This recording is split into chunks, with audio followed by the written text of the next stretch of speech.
Hello everyone and thanks for joining us on Football Planet. Coming up on the show, AFCON 2019 qualifiers. We shall be revisiting the high moments as Mauritania qualifies for the very first time in its history to a major finals. The Congo Derby is also on our menu today. Women's Africa Cup of Nations, Ghana 2018, Nigeria lost its opening game. We shall be speaking with a football commentator who watched that encounter against South Africa live from Accra, Ghana. FIFA Under-17 Female World Cup sees Ghana scoring 8 goals in 2 games played. Interestingly, all African representatives have picked up points this far. Stay with us, we shall be back. It's Football Planet on Africanews. First up, Mauritania came from a goal down to beat Botswana by 2-1 to reach the finals of the Africa Cup of Nations for the very first time in the country's history. A huge achievement, as explained by our correspondent, Moulaye Najim. The bravery of the Mauritanian national team was celebrated in a joyous atmosphere. There was so much joy in the streets and avenues of different cities of the country, and particularly Nouakchott and Nouadhibou. It's a first in the history of football. It was unimaginable a few years ago. As you know, the hero of the day was Ismail Diakité, the striker of Tétouan. With this qualification, the Mauritanian national team will forever turn the dark pages of Mauritanian football history. That was Moulaye Najim speaking on Mauritania's first ever AFCON final qualification. So far, 13 teams have qualified for next year's competition, including Uganda, Mauritania, Guinea, Egypt, Tunisia, just to name a few of them. The last qualifying games will come up in March 2019. 11 other nations will complete the 24 list. We move over to Brazaville, where neighbors Republic of Congo and the DR Congo faced off in a crucial Group G match. Let's get the details with Ignatius Ano and William Bayiha. Intense suspense in Group G of the 2019 Africa Cup of Nations qualifiers. Sunday's clash between the Leopards of DRC and the Red Devils of Congo in Brazaville was inundated with the heavy rain. In the 38th minute, Brazaville striker Thierry Bifuma with a header managed to keep the Leopards' defense alert by scoring an equalizer.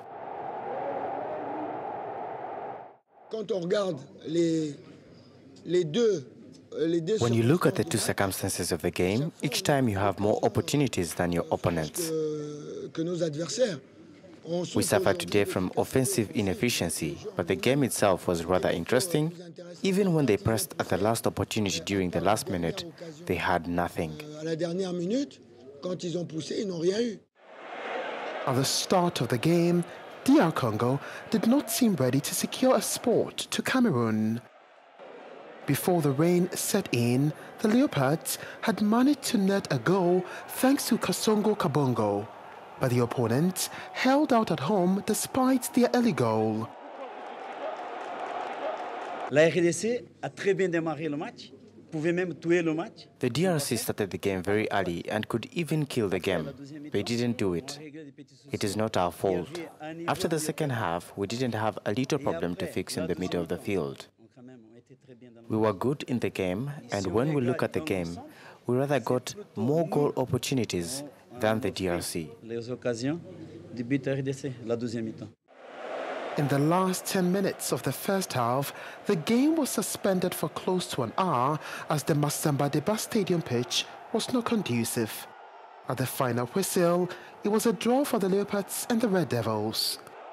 Each of these teams will now face Liberia and Zimbabwe in March 2019 with their hope of participating in CAN 2019 in Cameroon. A result that complicates things for both nations as Liberia beat group leader Zimbabwe by 1-0 at home to occupy the second spot on 7 points, ahead of the DRC with 6 points, and the Republic of Congo is still in with 5 points. In Group B, it was their first defeat in these qualifiers as host Cameroon lost by 0-2 in Morocco. Both coaches, Clarence Seedorf and Hervé Renard, reacted after that game. I think the game is getting tougher in Africa. When you see Madagascar qualifying for the Nations Cup, when you see Mauritania just a step to qualifying, and many other emerging countries animating the game, it makes it more competitive. And it's a good step for African football. Let's be satisfied with the victory. Let's be proud of the players. But most importantly for me is the fact that I was chosen to lead this Moroccan side. I don't know, I have not been arguing with the referee because it was useless to argue with the referee. So I have not much to say about that. I think everybody has witnessed and right what you've seen. I mean, for us the match is finished. Morocco played a good game. Cameroon also played a good game, but then, you know, episodes can change games like it happened today. And now for a complete result of match day 5, check out the table.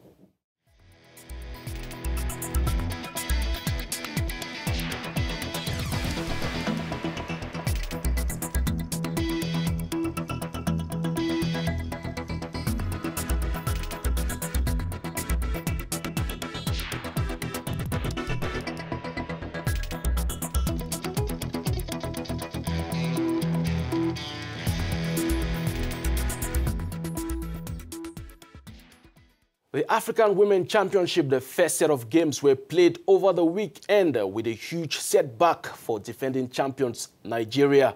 A brilliant strike by substitute Christina Thembi, 5 minutes from full-time, handed South Africa a dream start against the Super Falcons of Nigeria. Online from Accra, Ghana is Angu Leslie, a football match commentator who lived the moment. Hello, Leslie, and thanks for joining us. We go straight. When was the last time a team defeated Nigeria at the Women's Championship, and what do you think was the difference in yesterday's game? Coincidentally, the last time a team beat Nigeria when Nigeria really wanted to win was on the 7th of November 2012, and guess which team that team was? It was the same South Africa in the semi-finals of the then championship for that edition, and Nigeria will go on again to lose in the third place playoff against Cameroon in that edition of the competition. Yesterday, it was very, very difficult for the Nigerian team, not for any other reason, but for the fact that they didn't have the kind of desire that the South African team had. First of all, South Africa in the first half, they were very disciplined. They organized themselves to, first of all, observe and see what Nigeria will come with, and after which they now started opening spaces in the Nigerian backline and trying to exploit spaces. And the goal they had against the run of play was a goal that, to an extent, was very difficult for a striker, even in the men's game, to score. But, I mean, that player, the player didn't need a second chance. He had the opportunity to kill Nigeria. And I think that Nigeria will really keep memories of everything that happened yesterday, because it becomes more difficult now, really more difficult, because Christina Hannah have given South Africa a wonderful opportunity to go out of the group stages of this competition, and why not make their mark in this edition of the competition. Thanks, Angu Leslie. It was a pleasure. Yeah, it's my pleasure. Like we mentioned, Ghana animates the FIFA Under-17 World Cup in Uruguay, while Cameroon and South Africa are still finding their feet in the competition. For some of the results, take a look at the tables.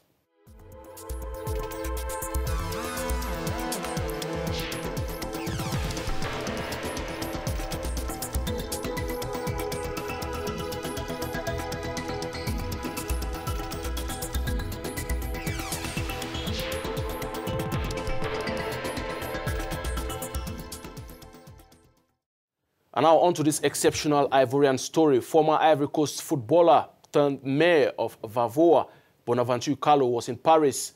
We talked to him. Here are some extracts. How does it feel to return to the Parc des Princes, where you excelled in the 2000s? A lot of emotion since I left here. It's the first time I've come back. So there are a lot of images scrolling through my head. Goals that I could score here. Unforgettable moments that I lived here. So here it is. Do you envisage any partnership projects with Paris Saint-Germain for the club in your city back in Ivory Coast? And why not? Of course. Yes, to talk about it and then see if there's any interest at the club level here. But I was invited to watch the PSG Lille match. It's already a very good thing that the club remembers what I can do. But as far as talking about football or the relationship between the club and my city, yes, that's something we'll see. Thanks to Karim Balde and Alexis Martin for the interview there from Paris. And with that, we conclude today's show. Visit our website on www.africanews.com. For your comments and suggestions, kindly reach us on the address on your screen. Have an excellent week. Goodbye.